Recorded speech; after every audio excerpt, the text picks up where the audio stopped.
Ya lal waton, ya lal waton, ya lal waton, hubbul waton minal iman. Tadi pagi kita dikejutkan ada tindakan bom bunuh diri di Polsek Astana Anyar, Kota Bandung, Jawa Barat.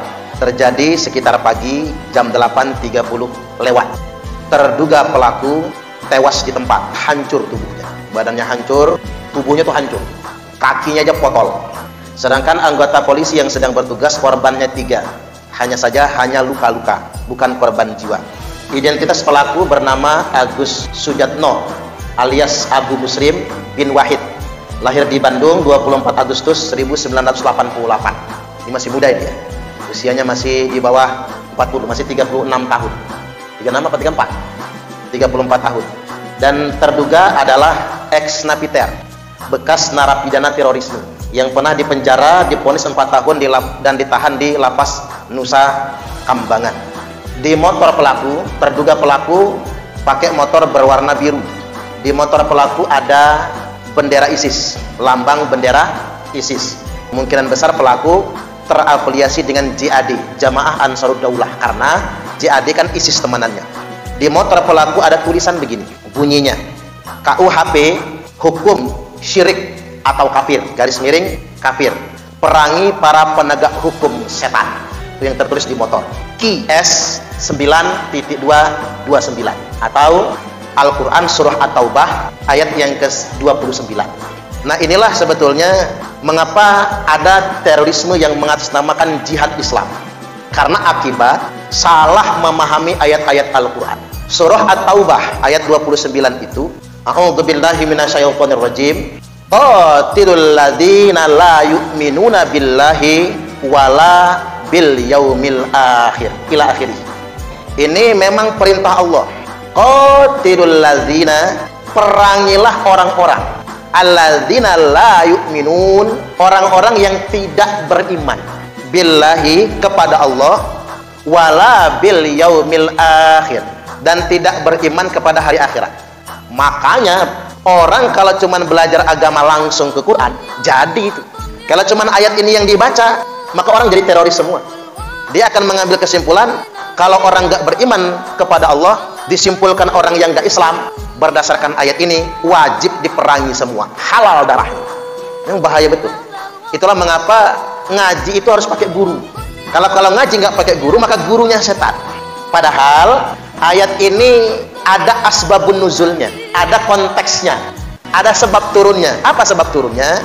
Pasukan Romawi, Raja Heraklius mengirim pasukan untuk menyerang Nabi dan para sahabat di Madinah. Pasukan Romawi ini sudah sampai negeri Syam, ingin menyerang Nabi dan para sahabat. Baru turun ayat ini.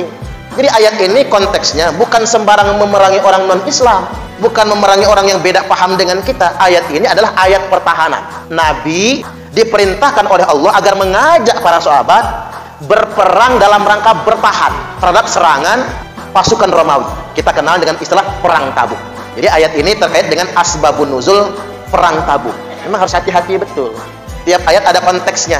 Bahaya betul, Bu. Kasih tahu juga bapak-bapak. Orang kalau belajar Quran langsung Quran hadis, membaca terjemah, maka ketemu ayat yang kayak gini, woi, berarti kalau orang non-Islam itu bunuhin aja semuanya.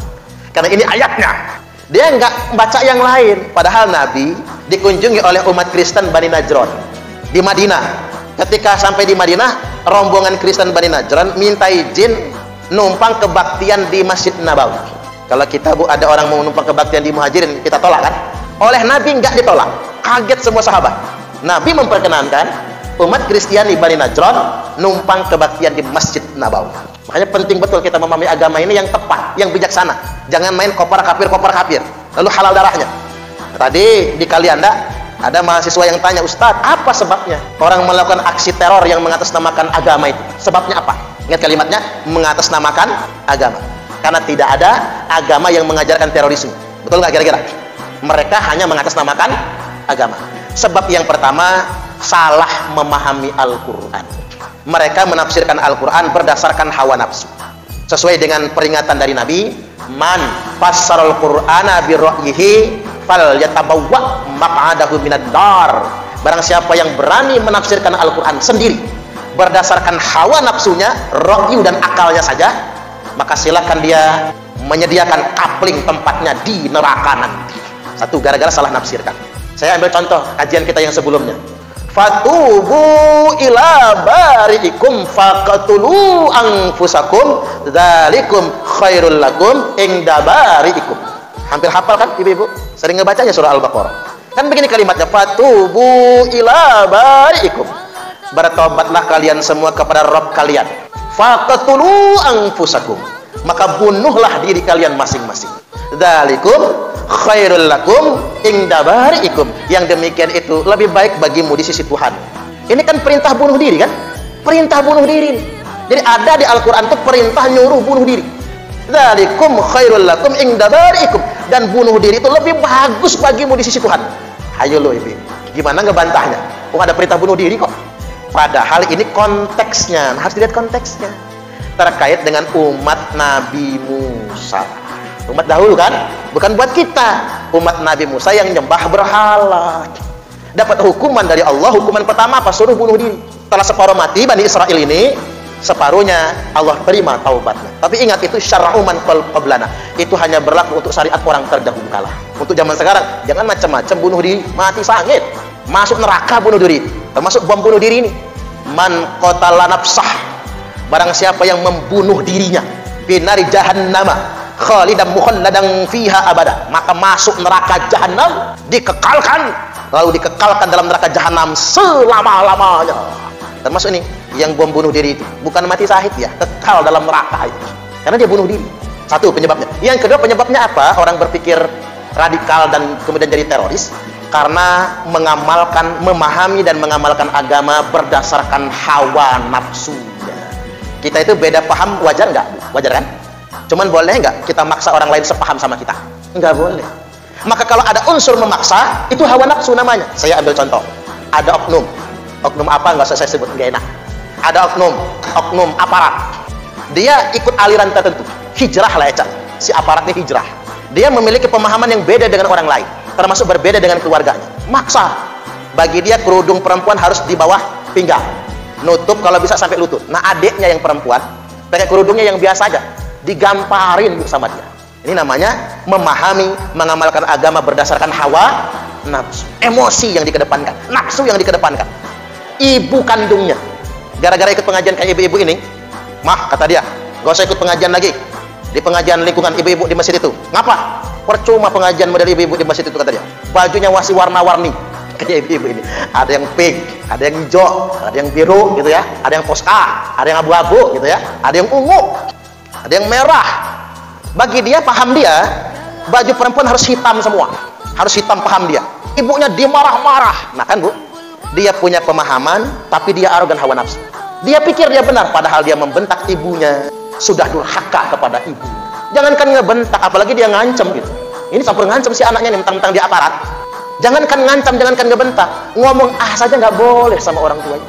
Ini orang yang memiliki pendapat beragama tapi mengamalkannya secara arogan, maksa orang lain. Ini sebab yang pertama. Yang kedua, ada lagi kejadian ini, oknum aparat juga, istrinya tiba-tiba ikut pengajian pakai cadar. Sama suaminya udahlah mah, pakai pengajian itu pakai kerudung biasa saja. Istrinya ngomong apa? Saya lebih baik cerai sama kamu daripada saya dilarang pengajian. Bayangkan Bu, dia pakai cadar belum tentu dia masuk surga, betul nggak?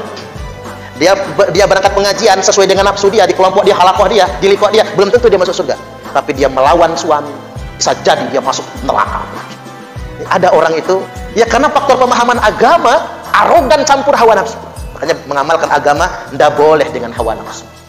Sudahlah Bapak Ibu, Ibu-ibu rahimakumullah, kita ini ngapain sih repot-repot amat jadi orang muslim itu kok berat amat. Masuk surga kok harus ngebom. Uang kita tuh membuang duri di jalan saja sudah surga kok. Imatatul adza anit thariq, membuang duri di jalan masuk surga. Ibu-ibu ngurumat suami masuk surga. Suami sakit di rumah, diurus, dielap, kencing dicebokin, berak dicebokin, walaupun bau bukan main. Baiknya itu. Kadang-kadang umpama ya, tapi ikhlas mengerjakannya. Bisa surga. Ngapain repot amat? Nah yang ketiga, sebab orang itu menjadi radikal bahkan teroris karena merasa paling suci. Makanya kita nggak boleh beragama merasa lebih baik daripada orang lain, nggak boleh. Mereka merasa paling suci nggak boleh. Coba kita ambil contoh prototipenya. Abdurrahman bin Muljam itu hafal Quran 30 juz. Tahajud tiap malam nggak pernah kelar. Tiap hari baca Quran dalam sholat tahajudnya 4-5 juz. Tapi mengapa dia masuk neraka? Karena dia merasa paling suci. Kalau dia sudah merasa paling suci, maka dia akan mengkafirkan orang lain. Kalau dia sudah mengkafirkan orang lain, barulah dia akan menghalalkan darah orang lain. Kejadian itu sedemikian rupa. Makanya hati-hati, jangan merasa paling suci. Makanya ibu-ibu juga nggak usah heran kok kelompok-kelompok yang keras radikal itu rajin sholat, rajin ke masjid, kan begitu kan? Baca Qurannya pas-pas, malah hafal Al-Quran. Bukan Al-Qurannya yang salah, bukan sholatnya yang salah, bukan puasanya yang salah, bukan tahajudnya yang salah. Yang salah keyakinannya, karena dia merasa lebih baik dari orang lain, justru masuk neraka. Makanya Allah ingatkan, fala tuzakku anfusakum, janganlah kalian merasa suci dengan diri kalian sendiri. Huwa a'lamu bimanittaqa, karena dialah Allah yang paling tahu siapa orang-orang yang benar-benar bertakwa.